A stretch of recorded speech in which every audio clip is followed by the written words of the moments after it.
Serving it up to you live on the Buffalo Rumblings Vidcast Network, presented by Picasso's Pizza. I'm Bruce Nolan. That decked out man next to me is Nate Geary, and this is Food for Thought, a show combining two of your three favorite F words. That's right, food and football. The third one is freneticism this evening. It's a made-up word. It is absolutely not a made-up word. Freneticism. Go ahead and look it up. We Google things on this show. That's what we do. Freneticism. I wouldn't even know how to spell it. Because that is the way that we're feeling. Because Nate Geary jumped on at exactly 9 o'clock today because he's having some technical problems.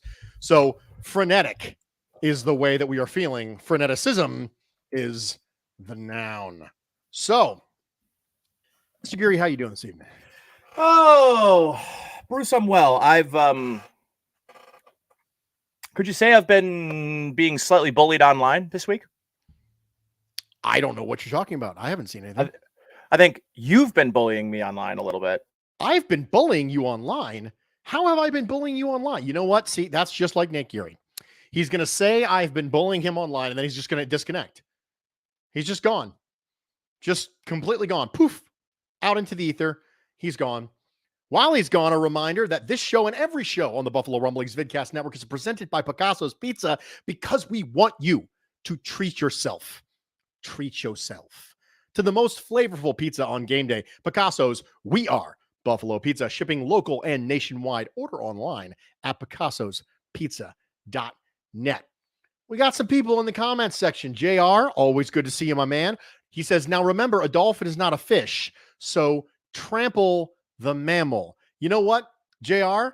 I would like to change the hashtag, squish the fish, to trample the mammal, specifically because of what you said. I really admire that. I might watch Ace Ventura, Pet Detective, in preparation for this game. Richard Rush in the comments section. Richard, good to see you, man. Tuna salad time, he says. Tuna salad time. A reminder that you got to hit all the engagement buttons for me. Like, subscribe, rate, review. Super chats at or greater than $10 will get yourself a Genesee pint glass. Follow at Genesee Brewery on Twitter and DM at Nate Geary Sports. Proof of the super chat and the Genesee follow with your address, and he will get you a copy of it. So, moving along, we are going to talk today about momentum foods. And no, I'm not talking about beer. When I say momentum foods, I mean stuff you get on a roll with. You start eating it, you kind of get on a roll. It gets almost a little easier as you go. And I'm not talking about beer. Although Food for Thought is presented proudly by Genesee Brewing Company. Since 1878, Genesee has poured generations of brewing knowledge into each pint, can, and bottle of their beer. They make no sacrifices when it comes to their beer, brewing each with the highest quality ingredients for a consistently great drinking experience. Look for Genesee Beer, Genesee Light, Cream Ale, and their specialty line with beers like Ruby Red Kolsch and Oktoberfest. Genesee Brewery, Rochester, New York. Momentum foods. Foods you can get on a roll with. And I'll start with me because Nate's not here. My momentum food is potato chips. And I would like to dive into a little bit of the chemist side of that. I'm not a huge potato chip guy. I'm not a huge eat the potato chips out of the bag kind of guy. But there's a reason why they're so addictive, and it's because of the salt. One of the things that salty snacks do to you is they trick your body into believing that you're hungrier than you actually are. One of the things that consistently leads to overeating is underdrinking. And I don't mean underdrinking like beer. I mean underdrinking like water. Like your body is dehydrated. And sometimes your body can confuse thirst with hunger. You think you're hungry, but you're not. You're just thirsty. But it doesn't land like that. And that's why some of those salty snacks can be so addictive. They can be so momentum-based. Because the more you eat of it, the hungrier you feel like you actually are before the carbs catch up with you. So for me, momentum food is specifically potato chips. Now, any salty snack can be used, but it's mostly because as you eat them, you feel like you're still hungry, but you're not. You're thirsty, but your body is confused. And I think that has a lot to do with what we're going to talk about tonight, this morning, this afternoon, whenever it is that you're actually listening to this pod.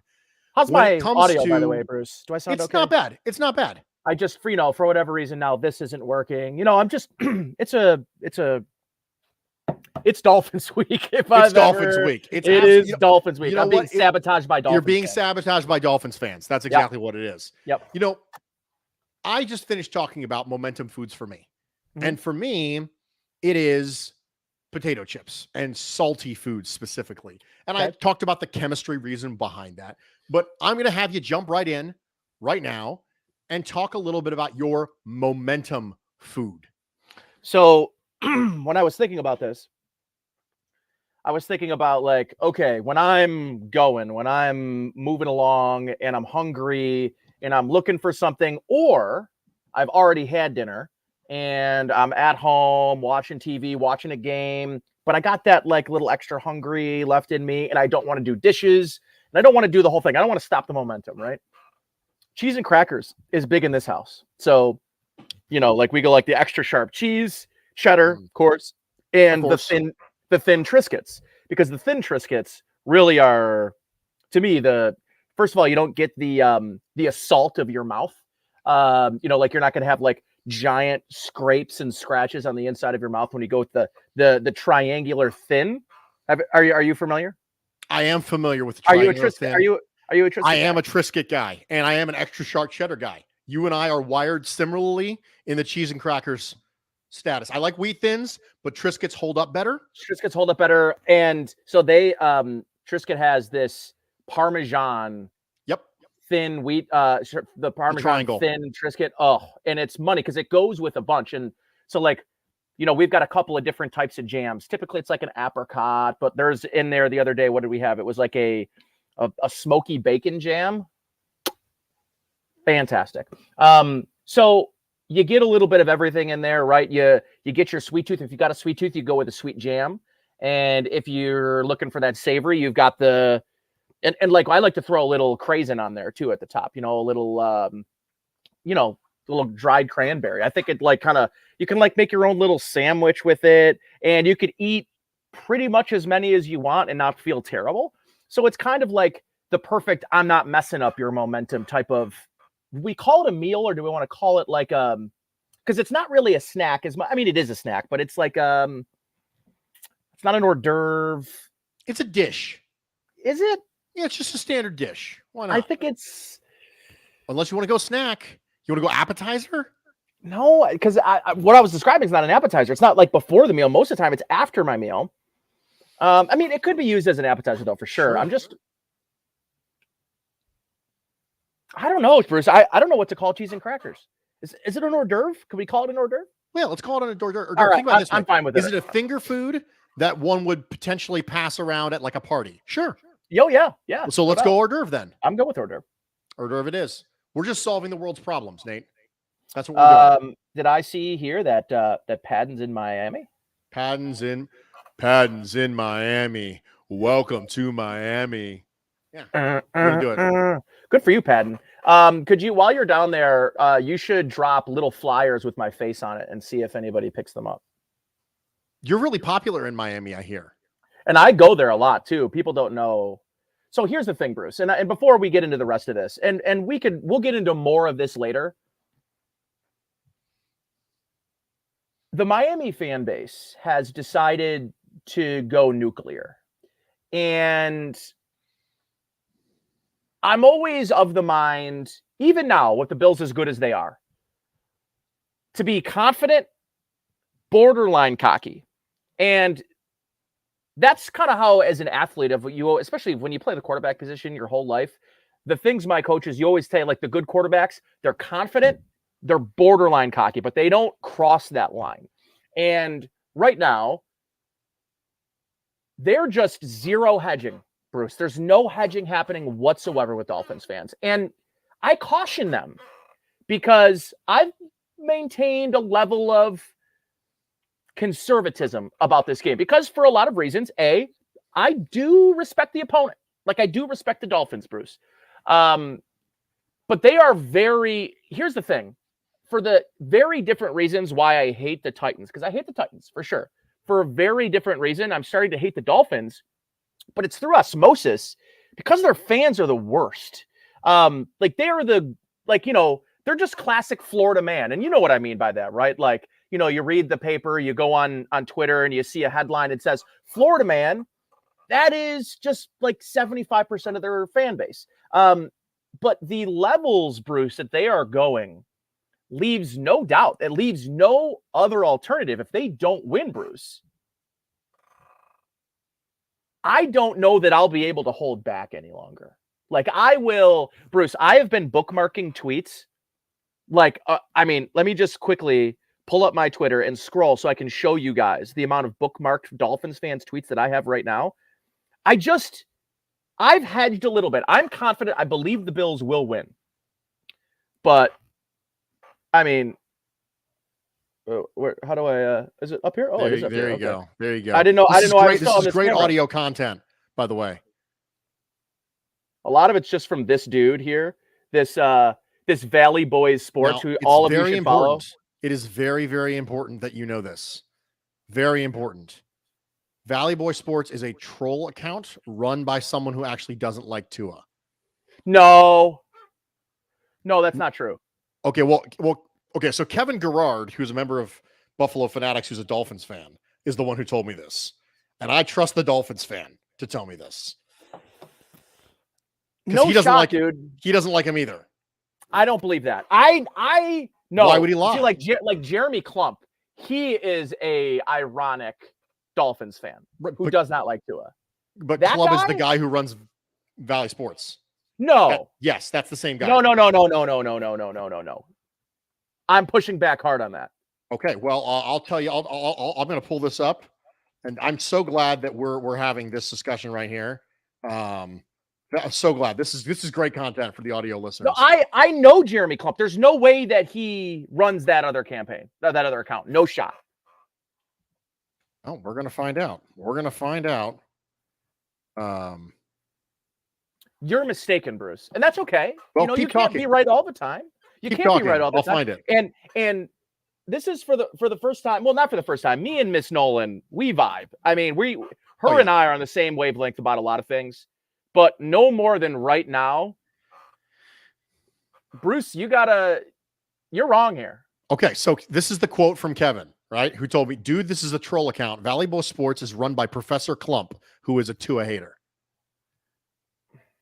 Direct from the Dolphins fan to me, who has no reason to lie, mind you. No reason to lie. After I figured that out, I went ahead and just blocked the account and moved on. So I'm not going to be dunking on him at all. Valley Boys Sports. Yes. That's what it's called, right? Yes. So while you were looking that up, we have some comments here. Trey Hardy says, Florida man, Tua is the better version of Josh Allen, is how Twitter has felt this week. Yes. Patton says, this is why you got to tune into the show. Yes, this is the riveting content that we're talking about. Bruce, a part of me gets it. And Aaron Quinn had the perfect tweet. Did you see his tweet? I did. The Patriots tweet where the Patriots tweet, for all those years, this is probably how Patriots fans kind of viewed me. And he's like, it's embarrassing. I was like, yeah, no doubt. I mean, this is exactly how they viewed us. And I mean, rightfully so, right? But there's just not a level of, and part of it could just be trolling, right? And to your point, I'm not the best. I don't understand trolling to be honest. Like, I just am who I am, and that's who I am on social media. Like, it's not a facade like you. You're exactly who you are. Right? Yes, there's literally nothing at all different about me on social media than it's 100% accurate. It is just you on your birth certificate. This is who you are. Yes, Bruce Nolan right here on the birth certificate. Nolan, Bruce exclusive. It says it in small writing on your birth certificate. No, I would never deceive anyone about who I actually am. And I'm genuine about this, Bruce. I don't have a burner account. I swear to God, I don't. People ask me all the time. A lot of people don't believe that. People will tag me and stuff, be like, this got to be Gary's burner. I don't have one because I don't understand that whole vibe. There's a lot of things about social media I don't understand, but the approach that Dolphins fans are taking, it's just a slippery slope, man. Like, because what happens? What happens when they probably lose? I mean, the Bills have a superior quarterback. They have the best quarterback, the best pass rusher. It's really close with receiver. If it's not a dead even, there's very different Diggs and Hill. Very, very different. Better tight end, better offensive line. If Xavier Howard's not playing, better corners. I get it. They're excited. They should be. That second half that we'll get into here when we do our food simile, like that second half was really impressive for a lot of reasons. And if you were just waiting for Tua to make plays and give you some ammunition, you got it. But they scored 7 points on offense 1 week ago, Bruce, against the Patriots, who I don't think are particularly very good. And then they played pretty miserably for the entire first half of that Ravens game. The Bills are 3 years in to Josh Allen playing at an MVP level. They're 3 years in to knocking on the door. Dolphins have been here for 5 minutes. It's like you throw a really nice party and it's adults and people are being mature. We've got hors d'oeuvres, we're drinking champagne, and we've got, liquor, like really high-end liquor, bourbons, and, Bruce, it's a black tie affair. And then Dolphins show up with like beer funnels and, I'm trying to think of what else I would have, the Octobong beer funnel and beer pong. And they show up and they kind of crash the party. Like, bro, you guys have been here for 5 minutes. It's like the freshmen coming into your senior parties, like, can you guys just relax a minute? Like, you just became relevant. Can you just chill out for 1 minute? And the answer is very clearly no, Bruce. I had to sit on my soapbox there for a second because they're not leaving any room to come out of this any other way but a win. It will be bad. It will go badly for them. I made sure I gave you the opportunity when I felt like there was some soapboxing done. It's kind of a vibe you get when you're a co-host. You're like, okay, he's on a soapbox. I'm just going to sit back for a second here because he's preaching. And you never get in the way of a man when he's preaching because he's got the power of God flowing through him. You got the Holy Spirit. He is testifying. And so the thing that's interesting to me, listening to you make those metaphors that you made, is I was never a freshman going to senior parties, and I was never a senior having freshmen come into my party because I just never went to parties. I was never invited to any. But, so I don't really understand any of that, but I think I get it conceptually. When I went to college, right? And I played football at Buff State, and I didn't play my senior year, so my junior year, right? Like, you got the freshmen and you did the same things when you were a freshman, right? Like, Bills fans did the same stuff for the most part when the Bills first started getting good, right? Like, get used to it, America, and the Josh Allen apology form. Like, those all things that happened like 6 games into them being good. But it was 6 games, Bruce, not 1 quarter, not 17 minutes, it's a little unwarranted. It's a little premature. And I just think that you can enjoy the renewed sense of optimism without coming off as jerks and not coming off as overly cocky and not coming off as completely dismissive of a team that has spent years earning the right to be in this conversation. And you've been in the conversation borderline for 8 days. I have a take. My take is that the narrative and the hype surrounding the Dolphins after their victory over the Baltimore Ravens is based almost entirely on the age of Tua. And I'll tell you why. Nate, what other team completed a furious last-minute comeback that same day? That same day, there was another big comeback, wasn't there? Yeah, it was an AFC East team, if I remember correctly. The New York Football Jets. New York Jets against the Cleveland Browns. Why on earth are we not hearing the same hype for the New York Jets? Why? Because it's Joe Flacco. That's why. Because nobody was lulled into thinking that this was the beginning of something magical with Joe Flacco. Right. That's the difference. Nobody thought the Browns are a good team. The Ravens are a good team.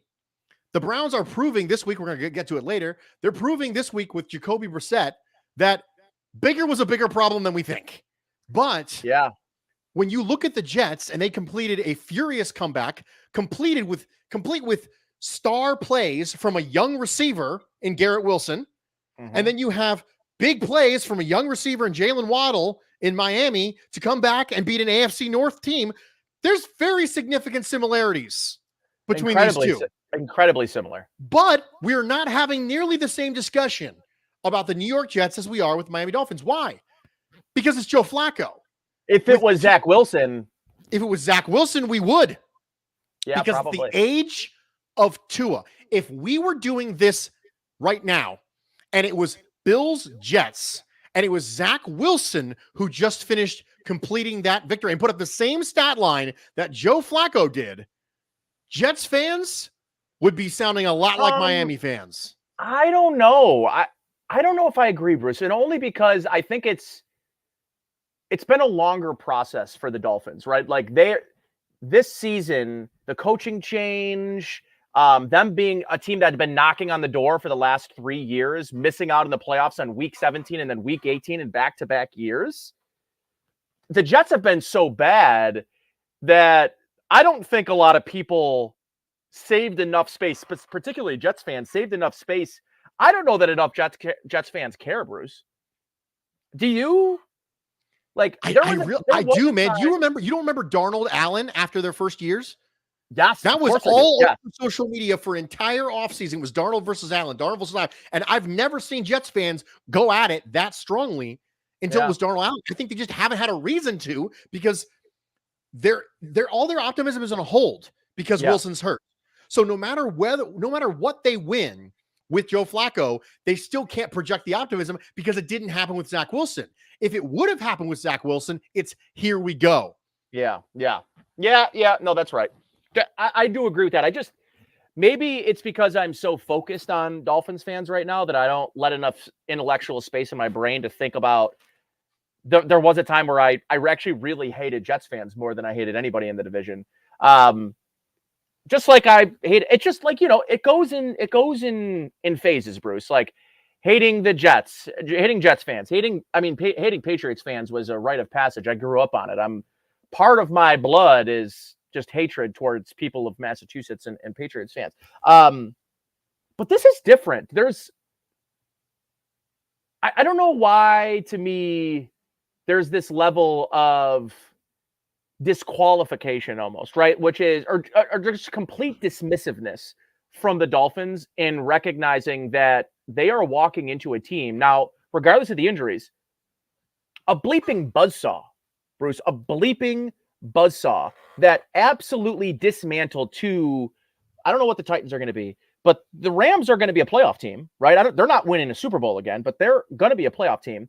And Bruce, if I'm being honest right now, going into week 2, before we know about the Tua comeback, what would if this week on the docket were the Baltimore Ravens and it wasn't the Dolphins and they weren't coming off that blown 3-score lead, what would your confidence level be about beating the Ravens? Strong. Not crazy strong, because I'm never crazy strong. Agree. But strong. I agree. Now, transitive properties. Let's just talk about this for one moment if we can. If you feel very strongly that the Bills today, prior to knowing what you know about week 2, this was week 2 all over again, and it was Bills-Ravens, and you'd feel very strongly about beating the Ravens on the road, what are we talking about? I mean, the Ravens dominated that team in the first half, and a lot of what we saw in that second half, yes, credit goes to Tua, credit goes to that offense. A lot of broken coverages, a lot of zero-man blitzes for some insane reason. That defense absolutely is dying for and desperately misses Wink Martindale. Just desperately misses Wink Martindale. If you're confident about beating the Ravens, what am I supposed to be concerned about with this Dolphins team? At least that's what I'm just trying to think through it that way, right? Because that was a good football game for the most part, but the first half, Bruce, The Baltimore Ravens absolutely dominated that Miami Dolphins team. And Tua, if Brian Flores is the head coach, he's getting yanked in that second half. Ryan Fitzpatrick's coming to the rescue. Yanked. Yes. So, I don't know. I just think it's to watch and listen, I have one of my very good friends is a Dolphins fan. I was golfing with him today. He likes to play off that he's a sane person. I know. Deep in here, deep down. Week 1, when I hosted everybody here on Sunday because we had off because after the Thursday game, he was here watching the Dolphins game. And these people are unhinged. And I'll tell him to his face that he's unhinged. They believe, a pretty large faction of them believe that Tua is just as good as Josh Allen, and it's not ironic. It's unironic, their belief in it. And hey, all the power to you. It is more fun, Bruce, to believe in your football team, right? I mean, it just is. And looking back, Bruce, I think about the Bills signing Kevin Kolb, right? Thinking, yeah, this is the year. This is the year. I believe in Kevin Kolb. He slips on a mat. All right, EJ Manuel. Oh, there's something. That Carolina game. Oh, was that week 1, Bruce? Carolina? The game-winning touchdown to Stevie Johnson, week 2? Oh, were we on cloud 9 or were we on cloud 9? We were eaten. We were talking about, is this the year we break the drought? This is the year. EJ's the franchise quarterback after that 2-minute drive, right? 2 minutes convinced 60% of the fan base that they might have something. I get it. But Tuanon's a real thing, man. It's a real thing. Mothers, sons, brothers, fathers, uncles, they're among us, and they're unhinged, Bruce. They're unhinged. Well, I mean, what else do you say to that? Aside from, if they're so unhinged, it's time to make a little food metaphor here. I think that's right. If the upcoming Fins-Bills game was a food, what kind of food would it be? So I'm going to go first. Okay, love it. If it was a food, it would be a giant burrito eating challenge after you've already had lunch. That's what it is. Very, very specific. There are layers to this, much like the burrito would very much have layers. When you partake in an eating challenge, you want to make sure that you're prepared. You want to make sure that you have prepped. You don't just willy-nilly into an eating challenge. At least nobody who wants to win does. You prepare. We're going to get into specific eating challenges later. You notice there's going to be a theme to some of my metaphors this evening. But it feels like to me that the Bills-Fins game is a giant burrito challenge after you've already had lunch. Because I was feeling pretty good about this Bills team after week 2. I was like, yeah, all right. Yeah, let's do it.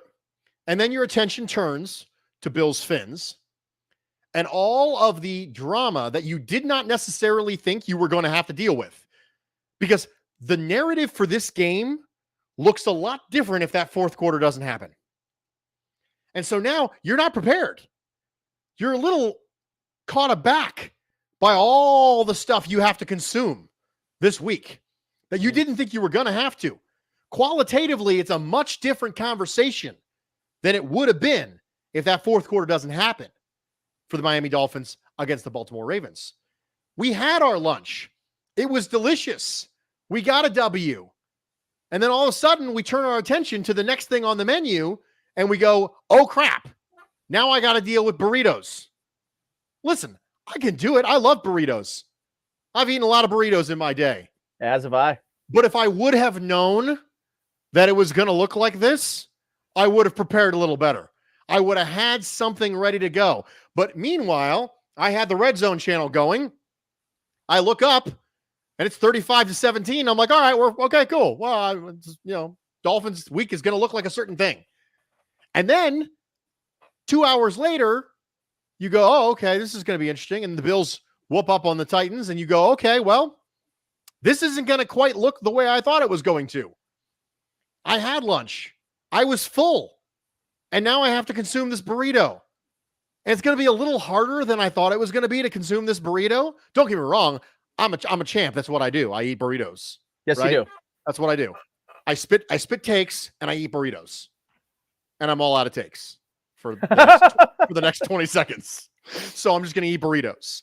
But to me, that's what it's like. It's like a giant burrito challenge after you've already eaten lunch. Nate, if Bill's Fins was a food, what kind of food would it be?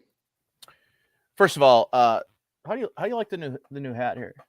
I love the new hat, and I can tell that you love the new hat, which is more important. I do. My wife has this thing nice that she too. says to me sometimes. She goes, I can always tell when you think you're doing a good job. Like when I'm, it's true. See, when I'm dancing in the kitchen or something, right. I naturally kind of keep the beat with my breath, right? So you Sure. can hear me just going, you know, in the background, right? And she can always tell because I'll do this weird little duck face, man. I'll just go, you know, and she goes, and she'll laugh and she go, I can always tell when you feel like you're doing a good job. And when you, Nate, you're touching your hat, you're looking at it in the camera, you're feeling fly. I can tell that we are all going to love the hat, but most importantly, I'm glad that you love the hat. I love this too. When I was at the game Monday, so as I was going, Joe DiBiase, we were at the Caesars mobile sports betting truck that they brought to the game. And right. Joe was like, what do we wear? Should we wear Bill stuff? I'm like, yeah, we probably should. And I went in my closet. We moved recently. We moved, I still have boxes down here for God's sakes. And I go in my closet. I'm like, babe, where's all my Bill stuff? We're looking. Bruce, I couldn't find any hats. I couldn't find any shirts, any Zubas, nothing. It's very possible they didn't make the move over. And so I was like, all right, I'm going to go and have to buy new Bills gear. So I got this thing. It's like a short sleeve quarter zip. It is fresh to death. And then this hat, I'm not a huge Bills hat. I don't like sports teams hats because a lot of them, they fit my head weird. This one is like a vintagey looking trucker hat. Like I was like, oh, that's the move. But I digress. I got to get into this because I'm actually very excited to share. I worked hard on this one, as you might see here. I took a lot of notes for this one. If Bills Dolphins were a food, Bruce, it would be chicken 2 days past the cook or freeze by date.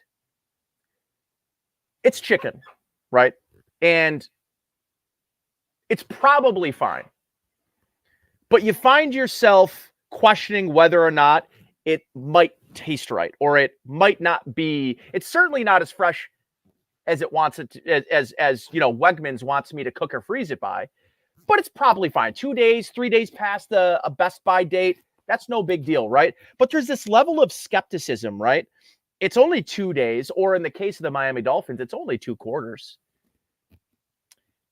And you wonder if that second half in Baltimore was a fluke, and you wonder, should I cook this chicken or should I throw it out and just go get more chicken or switch to another, entree dish for this evening?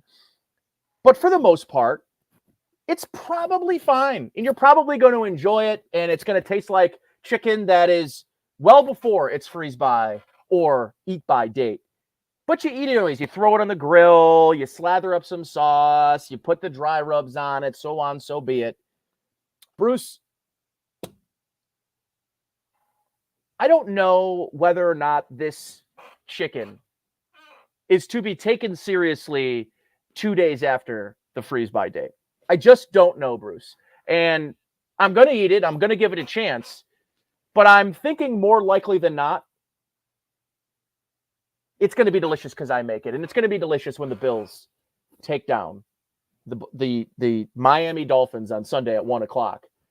But there is skepticism. Listen, there's not fear is the wrong word. A respect that I have for that team. It's 2 games into their new coaching regime, and I like what I'm seeing from Mike McDaniel. It's 2 games into the Tua, Hill, and Waddle experience, And there's a lot to like. But that offensive line, Terran Armstead, questionable going into this game with a toe injury. Last time I checked, Bruce, I think you need a toe when you're playing offensive line, when you're playing tackle. Tua's blind side. Now, Armstead's a left tackle. Tua's left-handed. His blind side, third string right tackle. So I'm just saying, oh, and by the way, the second worst defense in the league in yards per play. So is it 2 day old? Is it going to taste a little funky? Or is it going to be fine? That's the question. I'm really disappointed that you didn't say, is it 2 day old? Shoot. I cannot tell you how disappointed I am. Sugar. You know what? Had you come up with this, you would 100% did that.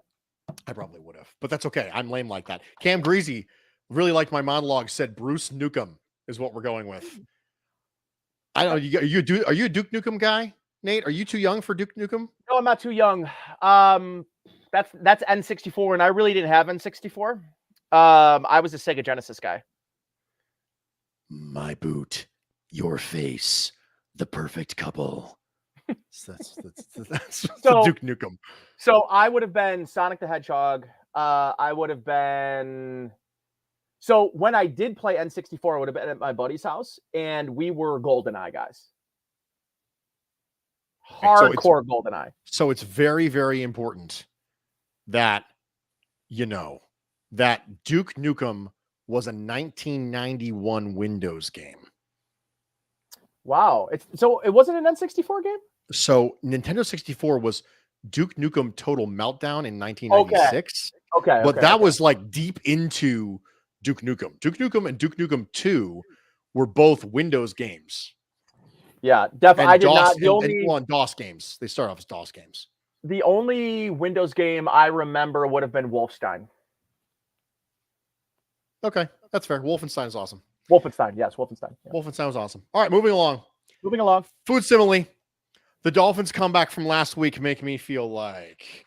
All right, now this one I always thought was going to be fun and challenging.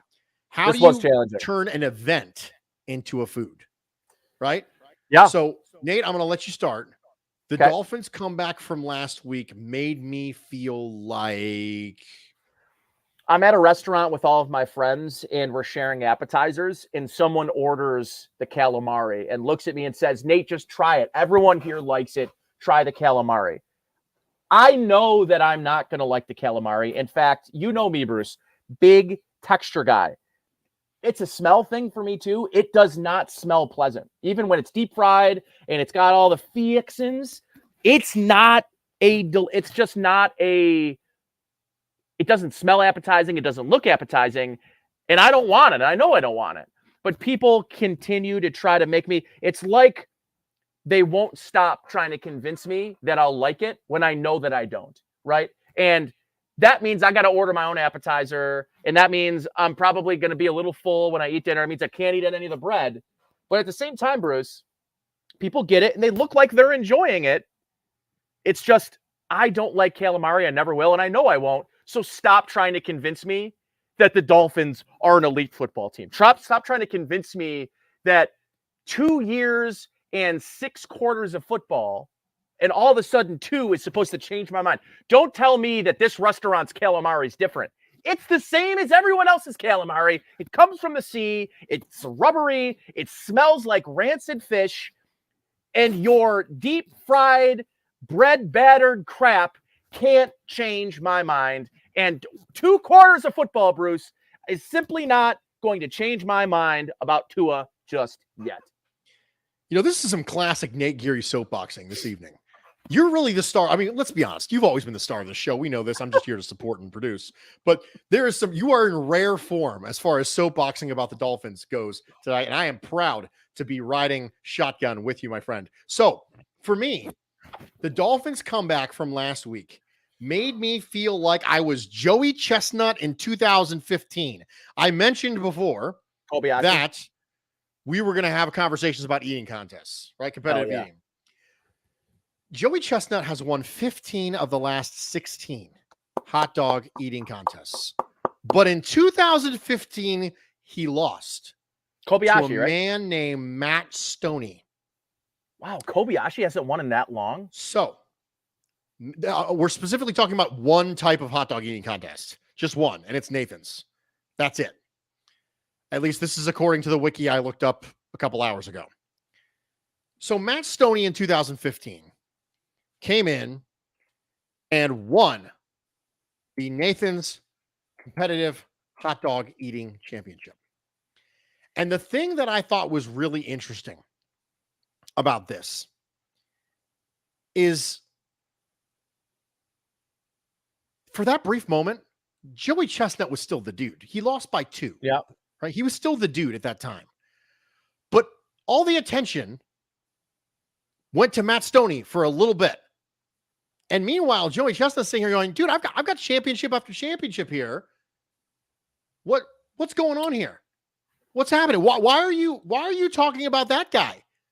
That guy snuck out a W, and all of a sudden he takes all the attention off me? The Buffalo Bills have completely dominated the Miami Dolphins for years. That's right. But the Miami Dolphins put up a great fourth quarter, and all of a sudden it's, this is the game of the week. This would not be the game of the week if Tua doesn't go off in the fourth quarter. One quarter took this from another Dolphins game to the game of the week between undefeated AFC East rivals. And I'm not saying that Matt Stoney is not a worthy hot dog eating contest contestant. He absolutely is. But he's not Joey Chestnut. No. And in order to beat the man, you got to beat the man multiple times. You got to prove you're actually good. And so the sample size for the Miami Dolphins is still very small under new head coach Mike McDaniel, who I like, by the way. And Tua Tagovailoa, who, by the way, I also like. I like Tua as a person. I like him. I enjoy listening to his interviews. I think he's refreshingly honest. I really like Tua a lot. I was really hoping the Dolphins wouldn't draft him because I like Tua. I liked him coming out of Alabama. I like his story. I like what's going on. But for me, that's what it felt like. It felt like Matt Stoney and Joey Chestnut in 2015, where you're like, listen, I understand he's the flavor of right now. Like, I get that. Okay. He won a championship. Good for him. But look, dude, scoreboard. And that's how it feels with Sean McDermott and Josh Allen against the Miami Dolphins. It's just W after W after W. And the thing that's annoying about this is if the Dolphins win, it's going to be a changing the guard thing. We're going to have to wait again. We're going to have to wait to beat them weeks. I would want to play them immediately again. Immediately. Next time. But we don't get to do that. So for me, it's Joey Chestnut, Matt Stoney, 2015 Nathan's hot dog eating contest. By the way, Kobayashi's last win was 2006. Told you. That's crazy to me. I thought that 2006 is how many years ago, Bruce? That is 16 years ago. Yeah. It does not feel that long ago listen, it's not too long ago that I started betting on the Nathan's hot dog eating contest. So we've really come a long way. You're not a bettor, are you, Bruce? Not historically. Most of the bets that I have ever placed in my entire life, I have placed with you on this show. Now, to be fair, I think I've won every single one we've ever made. Nate, yeah, you have. PJ in the comment section says, Nate looking like the Godfather on here. He's got his cat on his lap. I was actually going to go with Dr. Evil is where I was going. Yes. Throw me a frickin' bone. The Bills are going to win by 1 billion points. Fafillion. Shabba-dee-doo. It's funny because I was singing the Dr. Evil song, the one where he makes about Mini-Me. Just the two of us? From the moment I heard Frau say I had a clone, knew I'd be safe because I'd never be alone. An evil doctor shouldn't speak a lot about his feelings. My hurt and pain don't make me too appealing. Come on, it's such a good song. Are we making a remix of that, Bruce? I think we might be. I think it might be. It's just the two of us, except it's Nate. It is just the two of us. It's just the two of us. Wow. We're going to make it happen. And people don't know. You could be my Mini-Me. I could be. I absolutely could be. That's a real possibility that I would be your mini me. Although I think we've established that I'm markedly a different age than you. That's what we tell people. Yeah. Or we could be lying. Right. Who knows? I hear that lying is all the rage on the internet nowadays. Bruce could be 18. I could be. This could all be an elaborate and ploy. Miss Nolan could really be literally Miss Nolan, his mother. Oh man, if that's the case, I have some explaining to do. I have to go delete some tweets, Nate. Okay, touche. This show, man. What is this show anymore? I don't know. It just is what it is. I'm in my basement. I don't know where you are in conjunction in your home. I'm in the studio. That's where I'm at. I'm in the studio. This will soon be a studio. By the way, I finally got I'm getting them framed this week. So next time you see me, hopefully there'll be a poster, a framed poster there and a framed poster over here as well next to the TVs. Literally no one at this point tunes into the show for hard-hitting football analysis. We're all just here to laugh and have a good time on a Friday night. That's a fact. I mean, listen, if you wanted hard-hitting analysis, you'd go listen to Joe Marino. You know, there's too many great Bills podcasts for you and me. They'd listen to the Bruce exclusive. Thank you. You're literally on with a podcaster who does football philosophy on Thursdays. My gosh. Listen, Samson doesn't give a crap about the Bruce exclusive podcast. No, he does not. He should, though. He should. He's into catalytics. Oh, there we go. Catalytics. It's very good. Patton says the Dolphins game made me feel like a night of drinking tequila. It felt great at the time, and then I threw up all over myself. Yeah, that's a good one. That's absolutely a good one. I think we had another one up here that was going to, Patton said, my appetizer analogy for this game is that if it's a salad, it might be good, it might be bad, it might be bland. Either way, it won't greatly impact my opinion of the meal. That's a really good one. Ooh, that's a really good one. Yeah, I like that one. And Bruce, you know, we should probably, now I got hair all over me. All right, hair. It's literally in the camera frame. We can see it floating in the ether. It looks like someone's having eye floaties, like someone's having like a detached retina, and we have eye floaties, except it's cat hair and it's in your camera. I pet him a lot. I petted him a lot. So wow, this is a lot. It's everywhere. Holy cow, bro. What's up with you? They're coming for you. So Alfred Hitchcock's next film, The Hair. The Hair. The Hair of the Cat. And it's Hair of the Dog, but they really meant Hair of the Cat. We got this whole show. I know we're not a hard-hitting football take show, but we should probably end on, before we get to winners and losers, we should probably end on talking about the injuries, because it feels like an unprecedented moment in Sean McDermott's tenure as a head coach. He just has, do we want to call it luck? I mean, there is a level of luck in there. But whatever this training program they do is, I think it matters that, you know, on campus, they've got such great facilities and guys want to be here in the offseason, and, you know, they can monitor, and the weight training and preventative training. This is the longest injury list I've ever seen in a Sean McDermott coach team.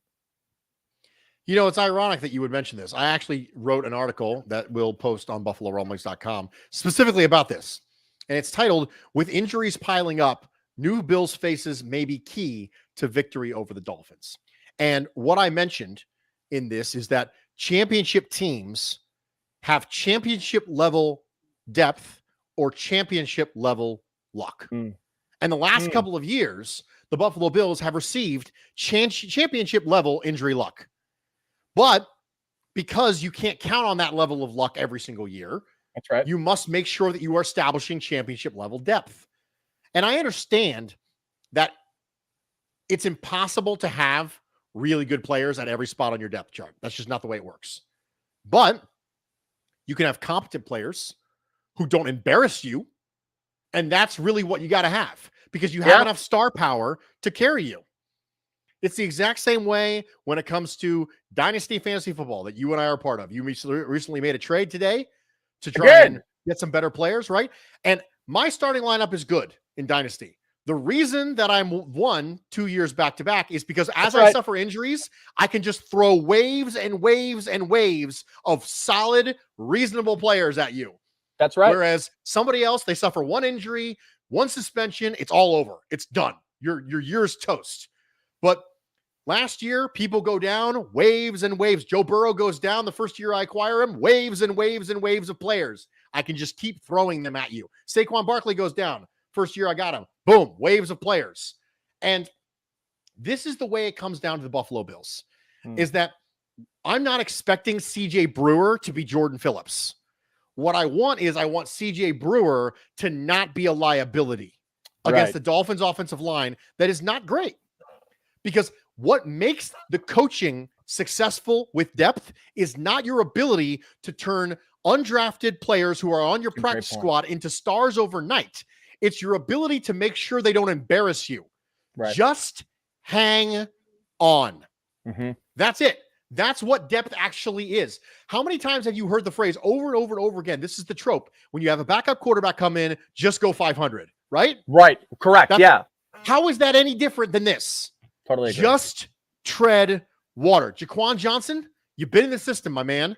I understand that you are not a stellar straight line athlete. And you know what? If Sean McDermott plays a ton of one high and Leslie Frazier plays a ton of one high with Jaquan Johnson having to do full field reads, then it's on them, because that's not who Jaquan Johnson is. Right. That's never been who he was coming out of Miami. We knew that who wasn't who he was.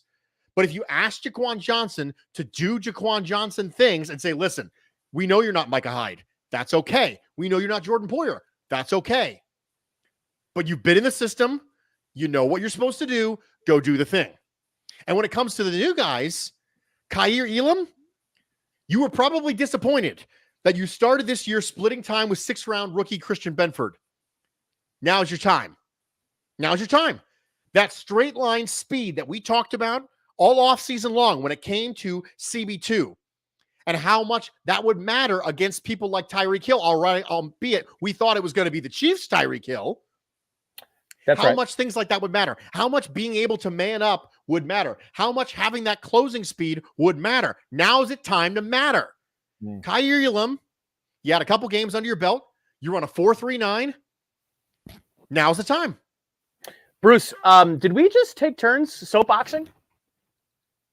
Yeah, it's a little bit like beatboxing, how you kind of go back and forth. You know, and you pass it on. Yeah, you passed it on to me, and I'm passing it back to you. Yeah, I'm into that. We can soapbox with the best of them, you and me. No doubt about it. Bruce Exclusive is just basically a 25-minute soapbox for me. And I go off we talk about Latin on my show. Latin and, all sorts of weird stuff, because that's what we do. No, that's right. I mean, that's the cool thing about this show is, we do take some notes, guys, just so you know, and everyone should know this. A little bit of preparation goes into this show. But part of the great part about it is we put together, Bruce will send me day of, usually day before, the rundown of the show, just the categories. Bruce does not say, hey, Nate, I think you should grab this, this, and this. Bruce simply says, here are the things we're going to talk about in the broadest sense. He literally just gives me the topics that scroll under your screen. And then it is up to both of our creative. Listen, we're well into a year into this podcast. And the creativity continues to flow, Bruce. It just is. It's surprising it's lasted this long. The creativity on the food end of this. We're making it work. We continually make it work. So let's get winners and losers. Let's do it. You want to start with winners or losers? Nate? Let's start with winners. Okay. Winners. I'm not going to touch on it very long. It's Tua. Tua changed the entire narrative of this game with 1 quarter of football. It's that simple. The entire narrative of this game is different because of 1 quarter of football. The pivot point for an entire 5 days of sports conversation happened because of Tua. That's a W. Yeah. That's it, huh? That's it. What you got? Biggest winner. I'm going to go with a different quarterback, a quarterback that no one seems to be talking about. No one, Bruce. And let me give you one more hint and ask you to guess who the quarterback I'm going to talk to you about is. All right. This is a quarterback that really, since he was drafted, has been talked about as not being good enough and had a great coach, got to the promised land, was traded, and was sort of jettisoned, like just sent to his impending death. And from the ashes, he rise, Bruce. Carson Wentz. Jared Goff. Jared Goff. Okay. Jared Goff is rising from the ashes, Bruce. And he looks better than he did at any time playing under Sean McVay. And that's saying something because he got his team to a Super Bowl. And I know he threw 33 touchdowns or whatever. Bruce, the quarterback, it was so much so, Bruce, that I went back and I watched the All-22 this week of the Eagles game. This is not my job, talking about the Lions, right? I went back and watched the All-22 of the Eagles and All-22 last week against the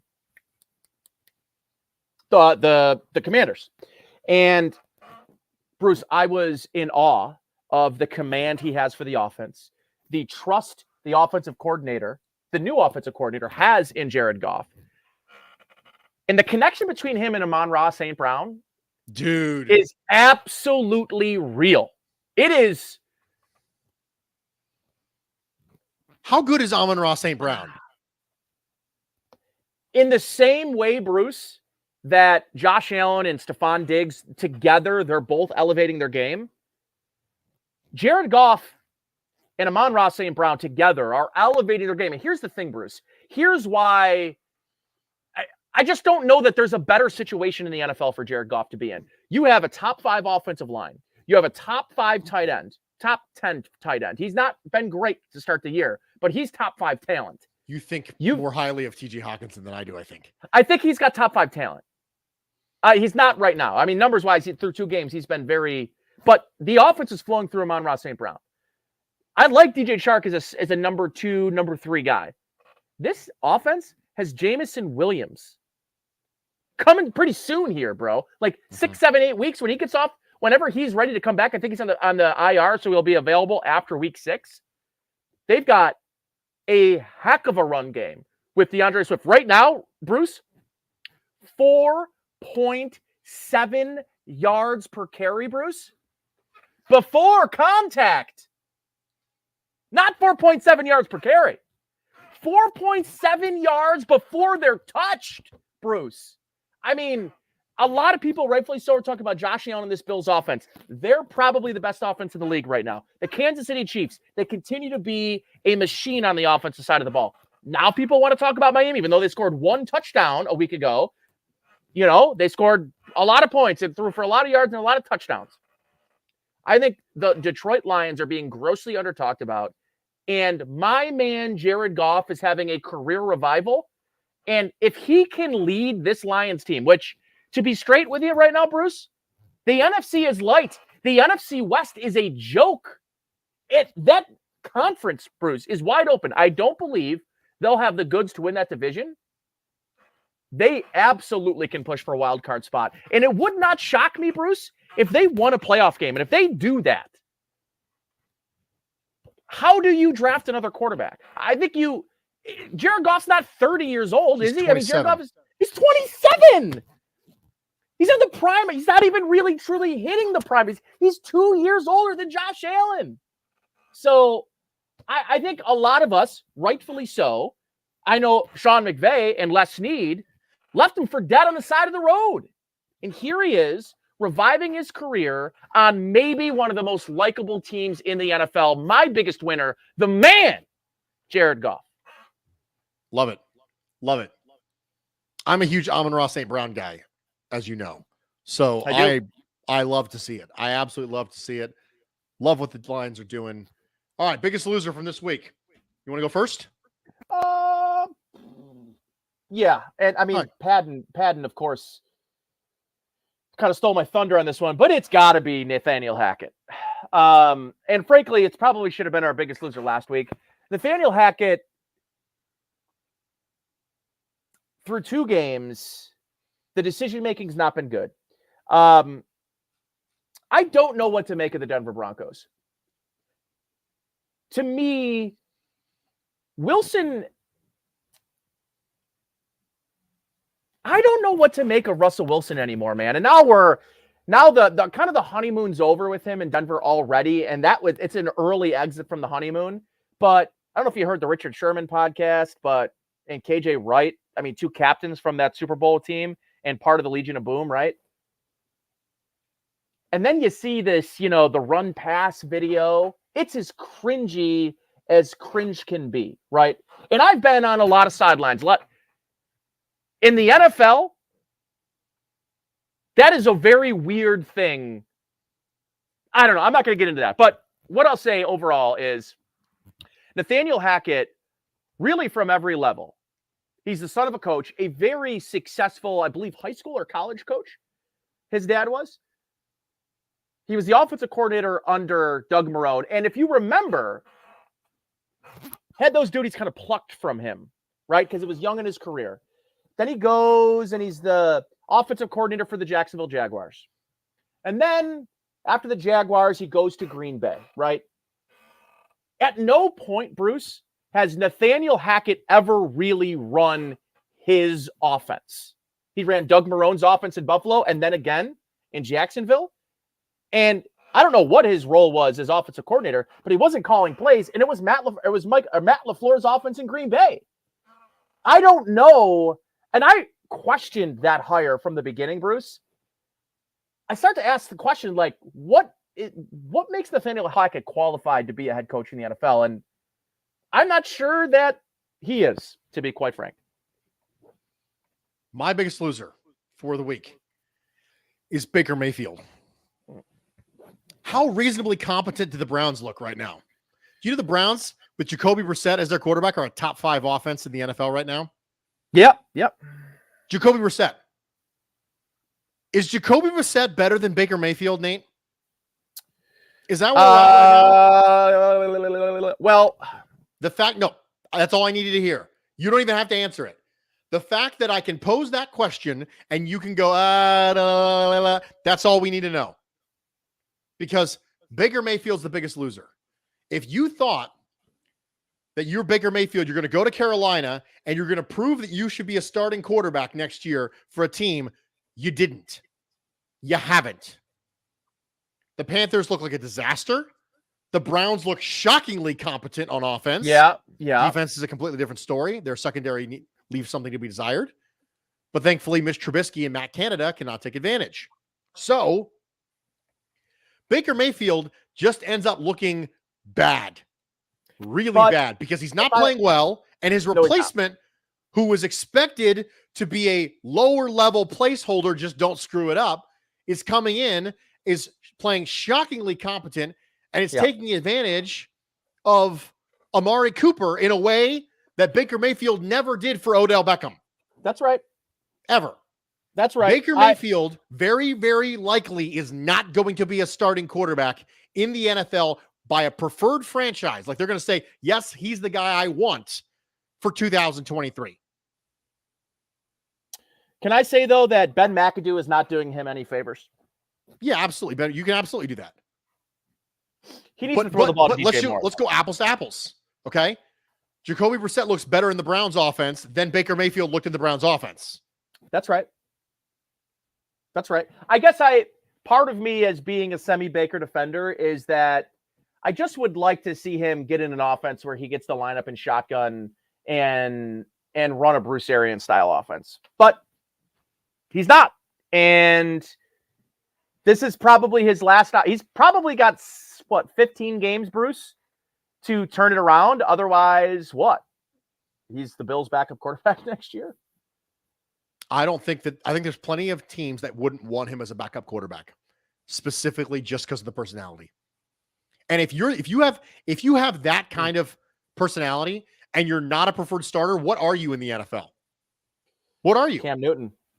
You're Cam Newton. I mean, Cam Newton's also shot, but Cam Newton. Right. But ironically enough, he shot to a shoulder injury, which is what Baker Mayfield had. True. So that's ironic. That's the losers for this week. Ladies and gentlemen, we did it. We did all the things. We made it through an hour of Nate and I soapboxing about food and Tua and Dolphins fans and the whole thing. And I hope we rapped about Mini-Me and you complete me. Exactly. Mini-Me, you'll complete me. And we did the hand motions like Nate just did into the camera, and it was a good time. And I hope you had some fun with us. I hope you laughed along. I hope you enjoyed the weekend. I hope we trample the mammal, because we don't say squish the fish, because the dolphins are not fish, they're mammals. So trample the mammal is what we're going with. And most importantly, I hope you didn't leave hungry.